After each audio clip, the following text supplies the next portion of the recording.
മഴതോരും മുൻപേയുടെ പുതിയൊരു എപ്പിസോഡിലേക്ക് ഏവർക്കും സ്വാഗതം. വീഡിയോ ഇഷ്ടപ്പെട്ടാൽ സബ്സ്ക്രൈബ് ചെയ്യാനും ഹൈപ്പ് ചെയ്ത് സപ്പോർട്ട് ചെയ്യാനും മറക്കരുത്. അങ്ങനെ അലീന സ്റ്റാൻലിയുടെ വീട്ടിലെത്തുകയും സ്റ്റാൻലിയുടെ ചാച്ചൻ അലീനയെ കാണാനായിട്ടൊക്കെ എത്തുന്നുണ്ട്.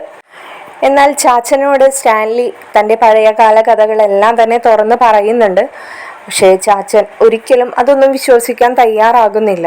23 വർഷങ്ങൾക്ക് മുമ്പുള്ള എന്തൊക്കെയോ കഥകൾ അറിയാവുന്നവര് നിന്നോട് വന്ന് നുണ പറയുകയാണെന്നൊക്കെയാണ് സ്റ്റാൻലിയോട് ചാച്ചൻ ആദ്യമേ പറഞ്ഞു വെക്കുന്നത്. എന്നാൽ ചാച്ചനോട് സ്റ്റാൻലി തർക്കിക്കുന്നുണ്ട്. അതിൻ്റെ ആവശ്യമുണ്ടോ ചാച്ച? 23 വർഷങ്ങൾക്ക് ശേഷം ഇങ്ങനെ ഒരു പെൺകുട്ടിയെ കൊണ്ടുവന്ന് എൻ്റെ മുമ്പിൽ നിർത്തിയിട്ട് എൻ്റെ മകളാണെന്നൊക്കെ പറഞ്ഞിട്ട് അവർക്ക് എന്ത് കിട്ടാനാണ്? അദ്ദേഹത്തിൻ്റെ കുടുംബം നശിച്ചു കാണാൻ ആഗ്രഹിക്കുന്ന ആളാണോ? അല്ലെങ്കിൽ ഞാനോ വൈജയും തമ്മിൽ എന്തെങ്കിലും അടുപ്പമുണ്ടായിട്ടാണ് എന്നെ അയാൾ വന്ന് കോണ്ടാക്ട് ചെയ്തിരുന്നുവെങ്കിൽ അത് അങ്ങനെ വിചാരിക്കാമായിരുന്നു. ഇതങ്ങനെ ഒന്നുമല്ല. എന്നെക്കുറിച്ച് അദ്ദേഹം ഒരിക്കൽ പോലും അറിഞ്ഞിരുന്നില്ല. അലീന വന്നതിന് ശേഷം മാത്രമാണ് ഞാനും വൈജയും തമ്മിലുള്ള ബന്ധമൊക്കെ ഈ പറയുന്ന ബാലചന്ദ്രൻ അറിയുന്നതൊക്കെ. എല്ലാം ഞാൻ പറഞ്ഞതല്ലേ ചാച്ചനോട്. ഇനിയും ചാച്ചൻ അതൊക്കെ വിശ്വസിക്കാൻ തയ്യാറല്ലാത്തത് എന്തുകൊണ്ടാണെന്ന് എനിക്ക് മനസ്സിലാവുന്നില്ല. ചാച്ചനെ പറഞ്ഞ് മനസ്സിലാക്കാൻ ഞാൻ ഇത്രയൊക്കെ ബുദ്ധിമുട്ടുമ്പോഴും ചാച്ചൻ എൻ്റെ ഭാര്യയെക്കുറിച്ച് ചിന്തിക്കുന്നുണ്ടോ? അവൾക്ക് എല്ലാം അറിയാം, അവളെല്ലാം വിശ്വസിക്കുകയും ചെയ്തു. പക്ഷെ ചാച്ചൻ എന്തുകൊണ്ടാണ് വിശ്വസിക്കാൻ തയ്യാറാവാത്തതെന്നൊക്കെ സ്റ്റാൻലി അദ്ദേഹത്തോട് ചോദിക്കുന്നുണ്ട്. അതേപോലെ തന്നെ സ്റ്റാൻലിയുടെ ഭാര്യയും ചാച്ചനോട് പറയുന്നുണ്ട്, എല്ലാ കാര്യങ്ങളും ഞാൻ അറിഞ്ഞത് തന്നെയാണ് ചാച്ച. നിങ്ങൾ എൻ്റെയും സ്റ്റാൻലി ചായൻ്റെയും വിവാഹാലോചനയൊക്കെ മുന്നോട്ട് വെക്കുന്ന സമയത്ത് തന്നെ ഇദ്ദേഹം എന്നെ കാണണമെന്ന് പറഞ്ഞിട്ട് എന്നെ വന്ന് കാണുകയും ഇദ്ദേഹത്തിൻ്റെ ഭൂതകാലത്തെക്കുറിച്ചൊക്കെ പറയുകയും ചെയ്തിരുന്നു. എന്നാൽ ഇപ്പോൾ ചാച്ചനോട് ഈ പറഞ്ഞ കഥകൾ തന്നെയാണ് എന്നോടും പറഞ്ഞിട്ടുള്ളത്. അല്ലാതെ അദ്ദേഹത്തിനും അറിയില്ലായിരുന്നു ഇങ്ങനെ ഒരു മകളുണ്ടായ കഥകളൊന്നും തന്നെ. ചാച്ചൻ്റെ മകനെ 100% വിശ്വസിക്കാമെന്നൊക്കെ പറയുന്നുണ്ട്. പക്ഷെ അദ്ദേഹം ഇതൊന്നും കേൾക്കാൻ പോലും കൂട്ടാക്കാതെ അദ്ദേഹം അവിടെ നിന്നും ഇറങ്ങിപ്പോവുകയാണ്. സ്റ്റാൻലി ഒരുപാട് നിർബന്ധിക്കുന്നുണ്ട്, ചാച്ചൻ എന്തെങ്കിലും ഇതിനൊരു മറുപടി എന്നോട് പറഞ്ഞിട്ട് പോ ചാച്ച. ഞാൻ എങ്ങനെയാണ് എൻ്റെ മക്കളോട് പറയേണ്ടതെന്നൊക്കെ എനിക്കൊന്ന് പറഞ്ഞു തായോ എന്നൊക്കെ സ്റ്റാൻലി ചോദിക്കുകയാണ്. അദ്ദേഹം ഒന്നും തന്നെ പറയുന്നില്ല. അദ്ദേഹത്തിന് ഇതൊന്നും അംഗീകരിക്കാൻ തയ്യാറല്ല. പോകുന്ന പോക്കില് അദ്ദേഹം അലീനയെ തിരിഞ്ഞു നോക്കുന്നുണ്ട്. അലീന അതേസമയം തല കുമ്പിട്ട് തന്നെ നിന്ന് കരയുകയായിരുന്നു. അവളുടെ അവസ്ഥയും വളരെ മോശമാണ് അല്ലേ? എന്തെന്നാൽ ഇത്രയും നാളും വൈജയുടെ വീട്ടിൽ ഒരുപാട് സ്ട്രഗിൾ ചെയ്തു അവള്. വന്ന സമയം മുതൽ വൈജയുടെ സഹോദരന്മാരുടെയും ഒക്കെ ആട്ടും തുപ്പും ഒക്കെ സഹിച്ചാണ് അവൾ അവിടെ നിന്നത്.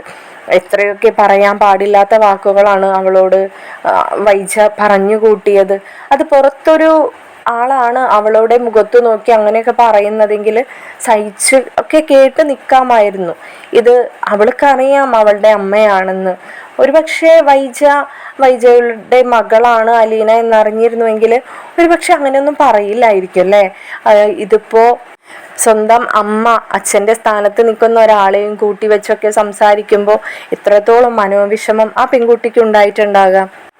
ഇതിപ്പോൾ സ്വന്തം അച്ഛൻ്റെ വീട്ടിൽ വന്നപ്പോഴും അതേ അവസ്ഥ തന്നെ. അദ്ദേഹം പറയാതെ പറഞ്ഞു, നാട്ടുകാര് നിന്നെയും ഈ പെൺകുട്ടിയെയും കൂട്ടിവെച്ചിനി പല കഥകളും ഉണ്ടാക്കാൻ തുടങ്ങുമെന്ന്. അതിനൊക്കെ അർത്ഥം മനസ്സിലാക്കാതിരിക്കാൻ മാത്രം ചെറിയ കുട്ടിയൊന്നും അല്ലല്ലോ അലീന. അതേപോലെ തന്നെ അദ്ദേഹം മറ്റൊരു കാര്യവും അവളോട് പറഞ്ഞു, ഞങ്ങളുടെ വീട്ടിലെ സ്വത്തും പണവും മോഹിച്ചാണ് നീ വന്നതെങ്കിൽ നീ പ്രതീക്ഷിക്കുന്നതിനേക്കാൾ കൂടുതൽ ഞാൻ നിനക്ക് തരാം. നീ എൻ്റെ വീടിൻ്റെ കുടുംബ പാരമ്പര്യം കുടുംബ മഹിമയൊക്കെ തല്ലിക്കെടുത്താനായിട്ട് ഇവിടെ നിൽക്കരുത്, ഇവിടെ നിന്നും ഇറങ്ങിപ്പോണം എന്നൊക്കെ പറയുന്നുണ്ടായിരുന്നു. സ്റ്റാൻലിയുടെ ചാച്ചൻ വഴക്കിട്ട പോലെ അവിടെ നിന്നും ഇറങ്ങിപ്പോയതിന് ശേഷം അലീനയുടെ അടുത്തേക്ക് സ്റ്റാൻലിയും വൈഫും വരുന്നുണ്ട്. അവളെ ഒരുപാട് വാക്കുകൾ പറഞ്ഞ് സമാധാനിപ്പിക്കാൻ ശ്രമിക്കുന്നുണ്ട്. നിനക്കറിയാലോ മോളെ, പെട്ടെന്ന് നമ്മൾ ഇതൊക്കെ പറഞ്ഞാൽ ആരും തന്നെ അംഗീകരിക്കണമെന്നില്ല. ബാലചന്ദ്രനെ പോലെ ഒരു മനസ്സ് എല്ലാവർക്കും ഉണ്ടാകണമെന്ന് ഞാൻ പറയുന്നില്ല. നിനക്ക് ഊഹിക്കാവുന്നതാണ്, ബാലചന്ദ്രൻ ഒരു ഷോക്കോട് കൂടി തന്നെ ആയിരിക്കും അതൊക്കെ അംഗീകരിച്ചിട്ടുണ്ടാവുക. മറ്റുള്ളവരൊക്കെ ഇതൊക്കെ അംഗീകരിക്കാൻ എത്രത്തോളം സമയമെടുത്തു എന്നും നിനക്ക് ചിന്തിക്കാൻ പറ്റും. അങ്ങനെ മാത്രമേ നീ ഇതും കാണാൻ പാടുള്ളൂ. എന്നോട് ഞാനൊരു വാക്ക് പറഞ്ഞിരുന്നു ഇവിടെ കൊണ്ടുവരുമ്പോൾ, നിന്റെ കണ്ണുകൾ നനയാതെ ഞാൻ നോക്കിക്കൊള്ളാമെന്ന്. പക്ഷെ അതിന് എനിക്ക് കഴിഞ്ഞില്ലെന്ന് ഞാൻ പറയുന്നില്ല. പക്ഷെ ഇനി നിന്റെ കണ്ണുകൾ നിറയാതെ ഞാൻ നോക്കിക്കോളാം അലീന എന്നൊക്കെ അദ്ദേഹം പറയുന്നുണ്ട്. അപ്പം അലീന ചോദിക്കുന്നുണ്ട്, ഇപ്പോൾ പപ്പയുടെ ചാച്ചൻ പറഞ്ഞിട്ട് പോയില്ലേ പപ്പയ്ക്ക് 3 സഹോദരന്മാരുണ്ട്, സഹോദരി ഉണ്ടെന്നൊക്കെ. അവരോരോരുത്തരും ഇതൊക്കെ അറിയുമ്പോൾ എങ്ങനെയായിരിക്കും പ്രതികരിക്കാന്ന് ചിന്തിച്ച് നോക്കിയിട്ടുണ്ടോ എന്നൊക്കെ അലീന ചോദിക്കുകയാണ്. അപ്പോൾ സ്റ്റാൻലി പറയുന്നുണ്ട്, എനിക്ക് അവരോട് ആരോടും പറഞ്ഞു നിൽക്കേണ്ട ആവശ്യമില്ല. കാരണം നിനക്കും നിന്റെ സഹോദരന്മാരായ എൻ്റെ 2 മക്കൾക്കും വേണ്ടിയിട്ടുള്ള സ്വത്തുക്കളൊക്കെ ഞാൻ ഉണ്ടാക്കിയിട്ടിട്ടുണ്ട്. നിങ്ങൾക്ക് ആരുടെ മുമ്പിൽ പോയി കൈനീട്ടി നിൽക്കേണ്ട ഒരവസ്ഥ ഞാൻ വരുത്തില്ല. അങ്ങനെ ഇരിക്കുമ്പോൾ ഞാൻ എന്തിനാണ് എൻ്റെ സഹോദരങ്ങളുടെ വാക്കുകളൊക്കെ എടുക്കേണ്ടത്? പിന്നെ എനിക്ക് പറ്റിപ്പോയൊരു തെറ്റ് അംഗീകരിക്കാൻ അവർ തയ്യാറാണെങ്കിൽ അതിൽ ഞാൻ കൂടുതൽ സന്തോഷിക്കും. കാരണം എനിക്കൊരു ആപത്ത് വന്നപ്പോൾ എൻ്റെ കൂടെ എൻ്റെ സഹോദരങ്ങൾ നിന്നല്ലോ എന്ന് ഞാൻ സന്തോഷിക്കുന്നൊക്കെ അലീനയെ പറഞ്ഞ് അദ്ദേഹം മനസ്സിലാക്കുകയാണ്. അപ്പോൾ അലീന ചോദിക്കുന്നുണ്ട്, ഇതിൻ്റെയൊക്കെ എന്തെങ്കിലും ആവശ്യമുണ്ടോ? പപ്പയുടെ ചാച്ചൻ പറഞ്ഞ പോലെ ഞാനിവിടെ നിന്നും പോയാൽ തീരാവുന്ന ഒരു പ്രശ്നം മാത്രമേ ഇവിടെ ഉള്ളൂ. പക്ഷെ എനിക്ക് മനസ്സിലാവുന്നില്ല ചാച്ചൻ എന്തിൻ്റെ പേരിലാണ് എന്നെ വാശി പിടിച്ച് ഇവിടെ നിർത്താൻ താല്പര്യപ്പെടുന്നതെന്നൊക്കെ അലീന പറയുന്നുണ്ട്. അലീനയോടായിട്ട് സ്റ്റാൻലി പറഞ്ഞ് മനസ്സിലാക്കുകയാണ്, ഒരു ബന്ധവുമില്ലാതെ ബാലചന്ദ്രൻ നിന്നെ ഇത്രയും കാലം, ഇത്രയും നാളുകൾ നിന്നെ സംരക്ഷിച്ചില്ലേ, അതിൻ്റെ 10-1 ഞാൻ നിന്നോട് കാണിക്കണമെന്ന് എന്നോട് എൻ്റെ മനസ്സ് പറയുന്നു. ഒരുപക്ഷെ എന്നോട് കർത്താവ് തന്നെ ഇരുന്ന് പറയുന്നതായിരിക്കാം, നീ ജനിപ്പിച്ച നിന്റെ മകളെ ഇനിയെങ്കിലും നീ സംരക്ഷിക്കണമെന്ന്. അത് അനുസരിക്കണ്ടേ ഞാൻ എന്നൊക്കെ സ്റ്റാൻലി ചോദിക്കുമ്പോഴും അലീന ഒന്നും തന്നെ പറയുന്നില്ല. അപ്പോൾ സ്റ്റാൻലിയുടെ വൈഫ് വന്ന് പറയുന്നുണ്ട് അലീനയോട്, നീ ടെൻഷൻ അടിക്കാതിരിക്കേ, എല്ലാം നേരെയാവും തന്നെ വിശ്വസിക്കാം. ഇനി അഥവാ നേരെ ആയില്ലെങ്കിൽ നീ ആഗ്രഹിക്കുന്ന പോലെ നിന്റെ സഹോദരങ്ങളുടെയും നീ ആഗ്രഹിക്കുന്ന നിന്റെ അച്ഛൻ്റെയും അടുത്തേക്ക് നിന്നെ വിടാനായിട്ട് ഞാൻ നിന്റെ കൂടെ നിൽക്കുന്നൊക്കെ സ്റ്റാൻലിയുടെ വൈഫ് പറയുന്നുണ്ട്. അപ്പോൾ സ്റ്റാൻലി വൈഫിനെ ഇങ്ങനെ വല്ലാതെ നോക്കുന്നുണ്ട്. എൻ്റെ വാക്കുകളെ മറികടന്നുകൊണ്ട് അവൾ അങ്ങനെയൊക്കെ ചെയ്യുമോ എന്നൊരർത്ഥത്തിൽ നോക്കുന്നുണ്ട്. പക്ഷേ സ്റ്റാൻലിയുടെ വൈഫിന് എന്തോ വല്ലാത്തൊരു മാനസിക ബുദ്ധിമുട്ട് തോന്നുന്നുണ്ട്. ഒരമ്മയ്ക്കാണല്ലോ മക്കളുടെ ബുദ്ധിമുട്ടും വിഷമവും ഒക്കെ മനസ്സിലാവുക. അതിലുപരി അവരും ഒരു സ്ത്രീയാണ്. അലീനയും 10-23 വയസ്സായ ഒരു പെൺകുട്ടിയാണ്. അവളുടെ മനസ്സിലുണ്ടാകുന്ന മാനസിക ബുദ്ധിമുട്ടുകളൊക്കെ ചിന്തിക്കാം ഒരു അച്ഛനേക്കാൾ കൂടുതൽ, അല്ലെങ്കിൽ ഒരു പുരുഷനേക്കാൾ കൂടുതൽ ആ സ്ത്രീക്ക് കഴിയുന്നുണ്ടാവാം. അതുകൊണ്ട് തന്നെ അവളെ വളരെയധികം സപ്പോർട്ട് ചെയ്തിട്ടാണ് സ്റ്റാൻലിയുടെ വൈഫ് കൂടെ തന്നെ നിൽക്കുന്നത്. അലീനയ്ക്ക് വല്ലാത്തൊരു കുറ്റബോധവും വിഷമവും ഒക്കെ തോന്നുന്നുണ്ട്. മനസ്സിന് തീരെ ഒരു സന്തോഷമില്ല ഇവിടെ വന്നിട്ട്. അപ്പോൾ അലീന കൂടെ നടന്നു എന്തൊക്കെയോ ചെയ്യുന്നു എന്നല്ലാതെ മനസ്സും ചിന്തയും ഒക്കെ മറ്റെന്തൊക്കെയോ ആണ്. അപ്പോൾ സ്റ്റാൻലിയുടെ വൈഫ് ഇടയ്ക്ക് വന്നവളോട് സംസാരിക്കുന്നൊക്കെ ഉണ്ടെങ്കിലും അലീന അതൊന്നും ശ്രദ്ധിക്കാത്ത പോലെയായിരുന്നു അലീനയുടെ ഓരോ പ്രവൃത്തികളും. അങ്ങനെ സ്റ്റാൻലി നമ്മുടെ അലീനയെ കൊണ്ടുപോകാനായിട്ട് ബാലചന്ദ്രൻ്റെ വീട്ടിൽ വന്നപ്പോൾ ശിവനുമായിട്ട് ചെറിയ പ്രശ്നങ്ങളൊക്കെ ഉണ്ടായിരുന്നല്ലോ. അലീനയെ കൊണ്ടുപോകാൻ കഴിയില്ലെന്നൊക്കെ പറഞ്ഞിട്ടുള്ള ആ പ്രശ്നങ്ങൾ പിന്നീടാണ് ശിവൻ മനുവിനോട് പറയുന്നത്. മനുവിനോടൊപ്പം ശിവൻ പറയുകയാണ്, മനു, നിന്നോട് എനിക്ക് ഒരു കാര്യം സംസാരിക്കാനുണ്ട്, എൻ്റെ കൂടെ ഒന്ന് പുറത്തേക്ക് വന്നേ എന്ന് പറഞ്ഞുകൊണ്ട് മനുവിൻ്റെ റൂമിൽ നിന്ന് ശിവൻ അവനെയും വിളിച്ച് പുറത്തേക്ക് പോവുകയാണ്. അവർ പോയി ആ പുറത്തെ ഊഞ്ഞാലയിൽ അവിടെ ചെന്നിരുന്ന് സംസാരിക്കുന്നുണ്ട്. അപ്പോൾ ശിവൻ മനുവിനോട് പറയുകയാണ്, എനിക്കറിയാം നിൻ്റെ മനസ്സിൽ നീ അലീനയ്ക്ക് വളരെ വലിയൊരു സ്ഥാനമാണ് കൊടുത്തിരിക്കുന്നത്. നീ അവളെ വെച്ച് മനസ്സിൽ വല്ലാത്ത സ്വപ്നങ്ങൾ നെയ്യുന്നുണ്ടെന്നും നിങ്ങളുടെ ജീവിതത്തെക്കുറിച്ചിട്ട് നിനക്ക് ഒരുപാട് പ്രതീക്ഷകളുണ്ടെന്നൊക്കെ എനിക്കറിയാം. അതിനിപ്പോൾ എന്താ വെച്ചാ എന്ന് മനു ഒന്നും മനസ്സിലാവാത്ത പോലെ ചോദിക്കുകയാണ്. അപ്പോൾ ശിവൻ പറയുന്നുണ്ട്, ഇന്നിപ്പോൾ അലീനയുടെ അവകാശം ബാലചന്ദ്രന് മാത്രമല്ല. വളരെ വ്യക്തമായിട്ട് പറഞ്ഞാൽ ഒരു പക്ഷേ ബാലചന്ദ്രന് അവളിൽ അവകാശമില്ലെന്ന് തന്നെ വേണമെങ്കിൽ നമുക്ക് പറയേണ്ടി വരും. കാരണം ബാലചന്ദ്രൻ അവളുടെ അച്ഛനല്ല. വളർത്തച്ഛനാണോ എന്ന് ചോദിച്ചാൽ അതും നമുക്ക് പറയാൻ കഴിയില്ല. കാരണം അലീന വളർന്ന് അവളുടേതായ തീരുമാനങ്ങൾ അവൾക്കെടുക്കാനായ പ്രായത്തിലാണ് അവളെ അദ്ദേഹത്തിന് കിട്ടുന്നത്. അപ്പോൾ പിന്നെ നമുക്ക് അങ്ങനെയും പറയാൻ കഴിയില്ല. മനു ഒന്നും മനസ്സിലാവാത്ത രീതിയിൽ ശിവനോടായി ചോദിക്കുന്നുണ്ട്. അച്ഛനെ എന്തൊക്കെയോ എന്നോട് പറയണമെന്നുണ്ട്. പക്ഷെ അച്ഛൻ വല്ലാതെ വളച്ചൊടിക്കാൻ ശ്രമിക്കുകയാണ്. അതിൻ്റെ ആവശ്യമില്ലല്ലോ. അച്ഛൻ എന്താണ് എന്നോട് പറയാനുള്ളതെന്ന് വെച്ചാൽ തുറന്ന് തന്നെ പറയുന്നുണ്ട്. അപ്പോൾ ശിവൻ പറയാണ്, നമ്മുടെ അലീനയെ നെടുമ്പുരയ്ക്കൽ വീട്ടിൽ നിന്ന് കൂട്ടിക്കൊണ്ടു പോകാനായിട്ട് സ്റ്റാൻലി വന്ന സമയത്ത് അവിടെ ഞാനുണ്ടായിരുന്നു. അപ്രതീക്ഷിതമായിട്ട് ഞാൻ അവിടെ എത്തിപ്പെട്ടതാണ്. മനഃപൂർവ്വം അറിഞ്ഞുകൊണ്ട് ചെന്നതല്ല. അങ്ങനെ ഞാനും സ്റ്റാൻലിയും തമ്മിൽ ചെറിയൊരു സംസാരം അവിടെ ഉണ്ടായി. നിനക്ക് ഊഹിക്കാലോ സ്റ്റാൻലിയെ കാണുമ്പോൾ എനിക്കുണ്ടാകുന്ന ഒരു മാനസിക ബുദ്ധിമുട്ട് എത്രത്തോളാണെന്ന്. സത്യത്തിൽ ഞാൻ ഇയാളെ എപ്പോഴോ ഫോട്ടോയിലോ അങ്ങനെ ഒരു വട്ടം എന്തോ കണ്ടിട്ടുണ്ട്. കറക്റ്റ് എനിക്ക് ഓർമ്മയില്ല. ഇയാളെ ഞാൻ ആദ്യം അവിടെ വെച്ച് കണ്ടപ്പോൾ തന്നെ എൻ്റെ മനസ്സിൽ ഇയാളെവിടെയോ കണ്ടിട്ടുണ്ടല്ലോ എന്ന് ചിന്തിച്ചെങ്കിലും ഒരു തരി പോലും എൻ്റെ മനസ്സിലുണ്ടായിരുന്നില്ല സ്റ്റാൻലി ആയിരിക്കും ഇതെന്ന്.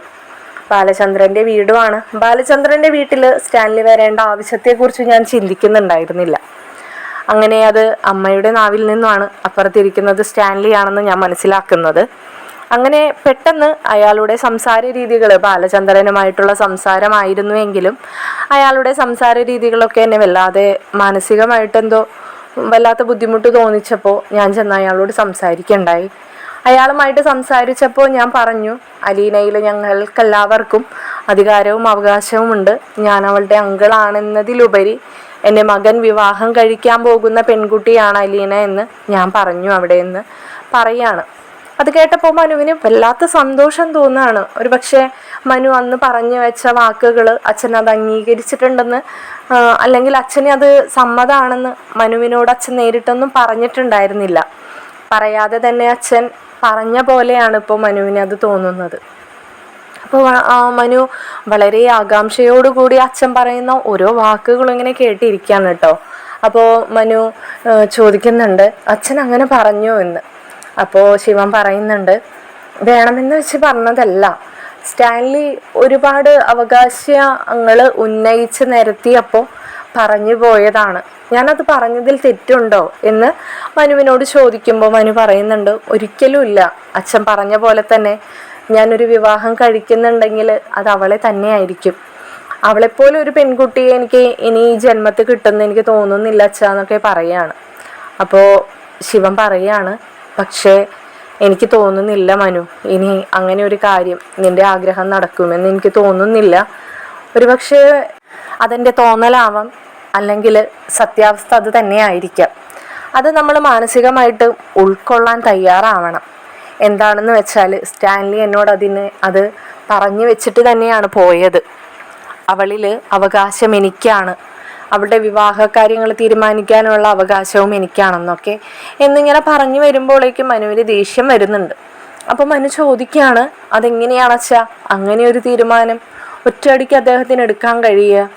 അലീന തീരുമാനിക്കണ്ടേ അവള് ആരോടൊപ്പം ജീവിക്കണമെന്ന് ചോദിക്കുമ്പോൾ ശിവൻ മനുവിനോട് ചോദിക്കുന്നുണ്ട്, നിനക്ക് തോന്നുന്നുണ്ടോ ആരുടെയും സമ്മതമില്ലാതെ നിന്റെ കൂടെ ജീവിക്കാനായിട്ട് അവൾ ഇറങ്ങി വരുന്ന നിനക്ക് തോന്നുന്നുണ്ടോ മനു?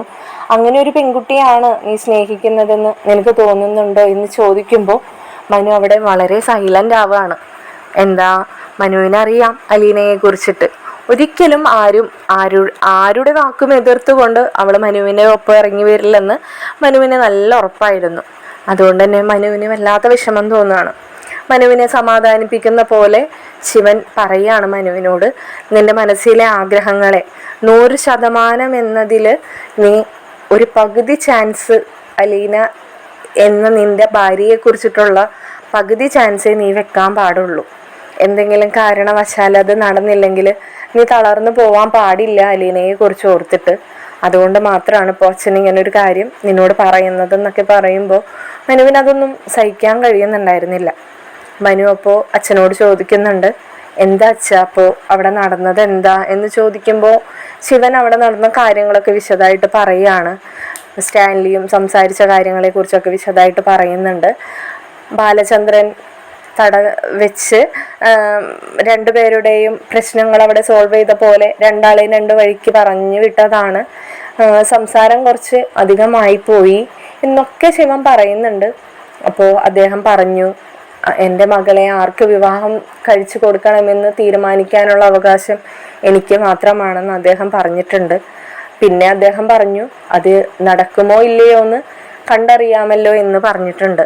അതായത് ഞാൻ പറഞ്ഞു എൻ്റെ മകൻ്റെ ഭാര്യയായിട്ട് വരുന്ന പെൺകുട്ടിയാണെന്ന് പറഞ്ഞപ്പോഴും അദ്ദേഹം ഇങ്ങനെ പറഞ്ഞു, അത് നടക്കുമോ ഇല്ലയോ എന്ന് കണ്ടറിയേണ്ട കാര്യമല്ലേ എന്നൊക്കെ. അതുകൊണ്ടാണ് ഞാൻ നിന്നോട് പറയുന്നത്, ഒന്നാമത്തെ കാര്യം, നിന്റെ അമ്മ ഇതിന് ഒരിക്കലും സമ്മതിച്ചില്ലെങ്കിൽ അലീന നിന്റെ ഭാര്യയായിട്ട് കൂടില്ലെന്ന് പറഞ്ഞിട്ടുണ്ട്.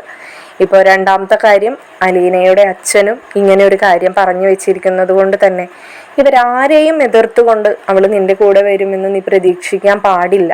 അല്ലായിരുന്നുവെങ്കിൽ നിനക്ക് ഒരു പേടിയും വേണ്ട, നിന്നോടിപ്പോൾ ഇതിനെക്കുറിച്ച് എനിക്ക് സംസാരിക്കേണ്ടിയും വരില്ലായിരുന്നു. അതുകൊണ്ടാണ് ഞാനിതൊക്കെ പറഞ്ഞു തരുന്നതെന്ന് മനുവിനെ പറഞ്ഞ് അച്ഛൻ മനസ്സിലാക്കുകയാണ്. അത് പറഞ്ഞുകൊണ്ട് ശിവൻ അകത്തേക്ക് കയറി പോകുന്നുണ്ട്. മനുവിനോടും പറയുന്നുണ്ട്, നീ പോയി കിടക്കാൻ നോക്ക്, എനിക്ക് ഇന്ന് തന്നെ നിന്നോട് ഇതൊക്കെ പറയണമെന്ന് തോന്നി, മനസ്സിൽ വെച്ചുകൊണ്ട് നടന്നിട്ട് വല്ലാത്തൊരു ബുദ്ധിമുട്ട് തോന്നുന്നത് കൊണ്ടാണ് നിന്നോടിത് പറഞ്ഞത് എന്നൊക്കെ ശിവൻ പറയുകയാണ്. അത് കഴിഞ്ഞ് ശിവൻ പറയുന്നുണ്ട്, നാളെ വക്കീലിനെ ഒന്ന് കാണാൻ പോകണം. വക്കീലിനെ കാണാനുള്ള അപ്പോയിൻമെൻറ്റ് നാളെ രാവിലെ 10 മണിക്ക് ഞാൻ എടുത്തു വെച്ചിട്ടുണ്ടായിരുന്നു. നീ എൻ്റെ കൂടെ പോരില്ലേ മനു എന്ന് അദ്ദേഹം ചോദിക്കുമ്പോൾ മനു ഇതൊന്നും കേൾക്കാത്ത പോലെ എന്തോ ആലോചിച്ചങ്ങനെ ഇരിക്കുകയാണ്. അപ്പോൾ മനുവിനോട് വീണ്ടും അദ്ദേഹം ചോദിക്കുന്നുണ്ട്, മനു ഞാൻ ചോദിച്ചത് നീ കേട്ടില്ലേ എന്ന്.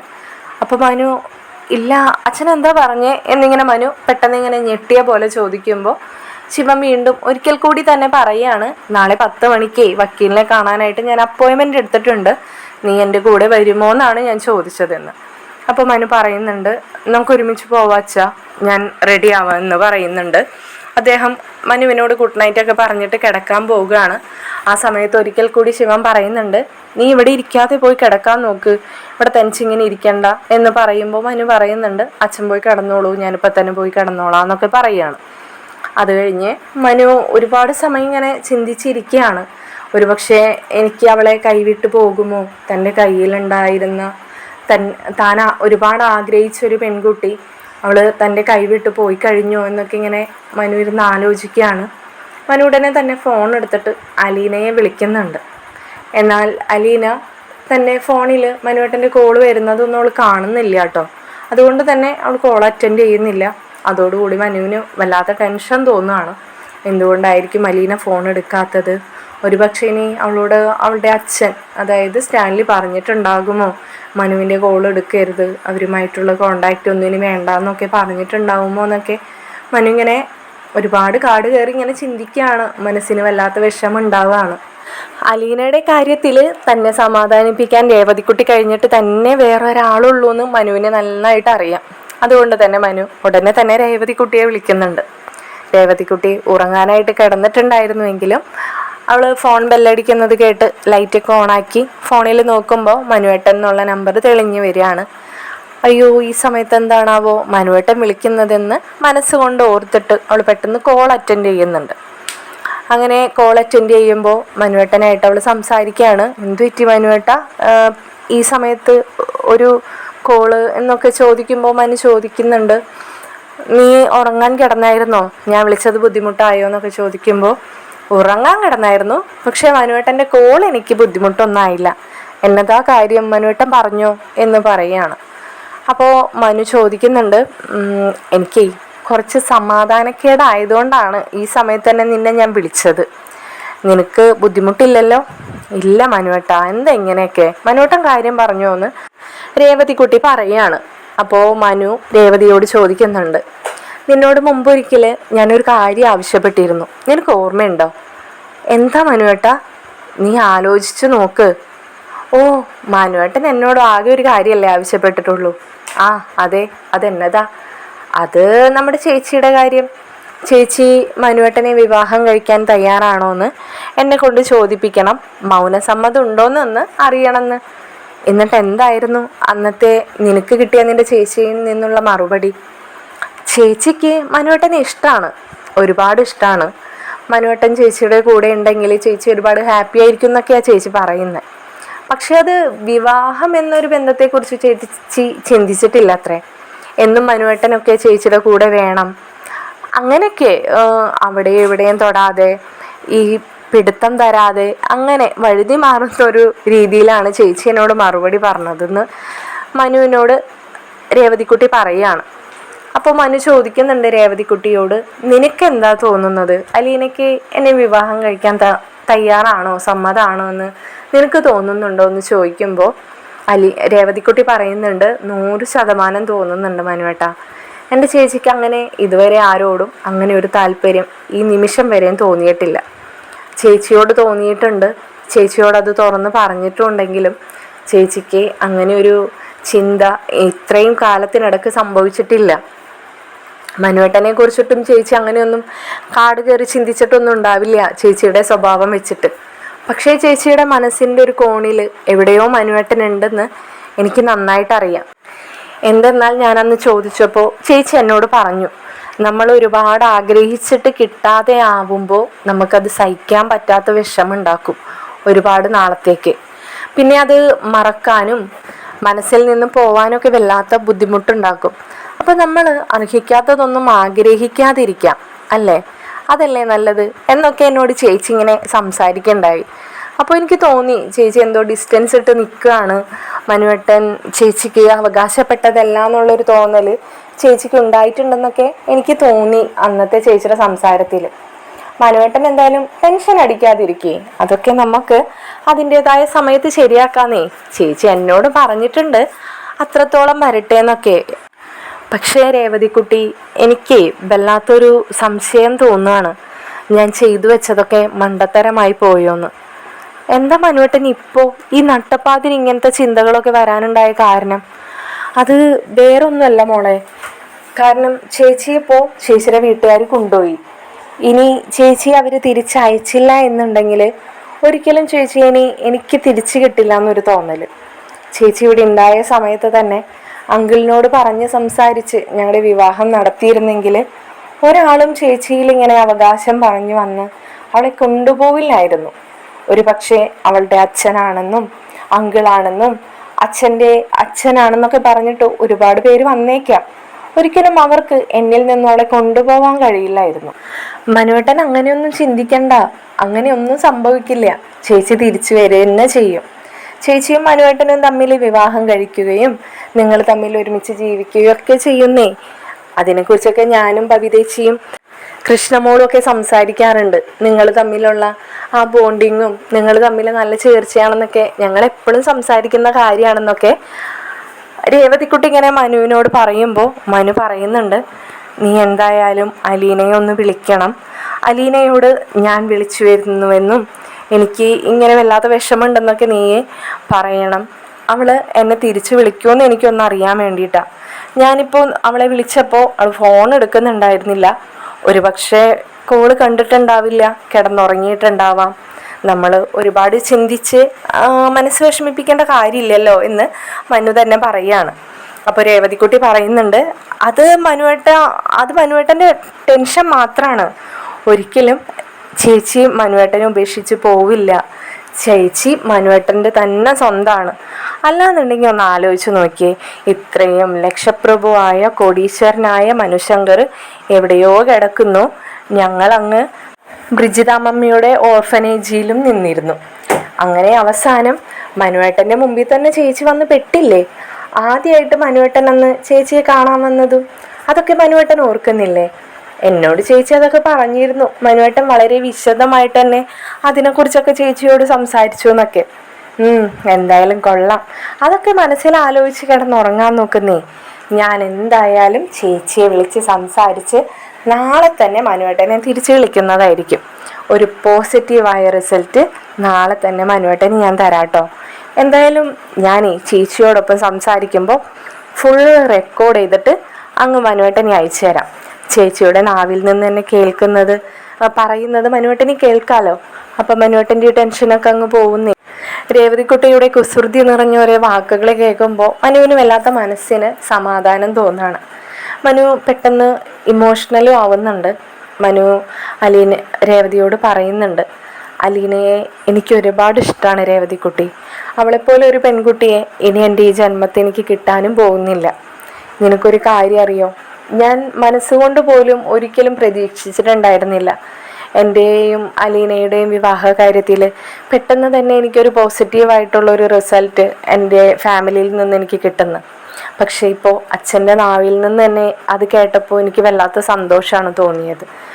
അതുമാത്രമല്ല, ഒരിക്കൽ അങ്കിളിനോട്, ബാലചന്ദ്രൻ അങ്കിളിനോട്, വെല്ലിച്ചനുണ്ടല്ലോ ഞങ്ങളുടെ ഗംഗാധരൻ അങ്കിള് അലീനയുടെ, അദ്ദേഹവും പറഞ്ഞു എന്ന് അലീനയെ മനുവിനെ കൊണ്ട് പെട്ടെന്ന് വിവാഹം കഴിപ്പിച്ചാൽ അവളെ പിന്നെ ഇങ്ങനെ അവിടെ ഇവിടെയൊക്കെ ഇങ്ങനെ ഇട്ട് തട്ടി കളിക്കേണ്ട ആവശ്യമില്ലല്ലോ, അങ്ങനെ ആ വിവാഹ കാര്യത്തെക്കുറിച്ചിട്ട് വേണമെങ്കിൽ നമുക്ക് പെട്ടെന്ന് തന്നെ ആലോചിക്കാമെന്നൊക്കെ പറഞ്ഞു എന്നാ എന്നോട് ബാലചന്ദ്രൻ അങ്കിള് പറഞ്ഞത്. നീ എന്തായാലും അലീനയോട് സംസാരിച്ചിട്ട് എന്നെ ഉടനെ തന്നെ തിരിച്ച് വിളിച്ചേക്കണേ രേവതിക്കുട്ടി. ഒന്നുകൊണ്ടും പേടിക്കേണ്ട മനുവേട്ടനെ ഞാൻ നാളെ തന്നെ, ഉറപ്പായിട്ട് നാളെ തന്നെ തിരിച്ച് വിളിച്ചേക്കാം. ഞാൻ പറഞ്ഞില്ലേ, ചേച്ചിയിൽ നിന്നും സംസാരിച്ചിട്ട് ഒരു പോസിറ്റീവായ റിസൾട്ടുമായിട്ടായിരിക്കും ഞാൻ മനുവേട്ടനെ നാളെ വിളിക്കാൻ പോകുന്നതെന്ന് പറഞ്ഞുകൊണ്ട് രേവതിക്കുട്ടി ഗുഡ് നൈറ്റ് ഒക്കെ പറഞ്ഞ് മനുവിൻ്റെ കോള് കട്ട് ചെയ്യാണ്. മറ്റൊരു കഥയുമായി മറ്റൊരു വീഡിയോയിലൂടെ കാണുന്നതായിരിക്കും. ശുഭരാത്രി.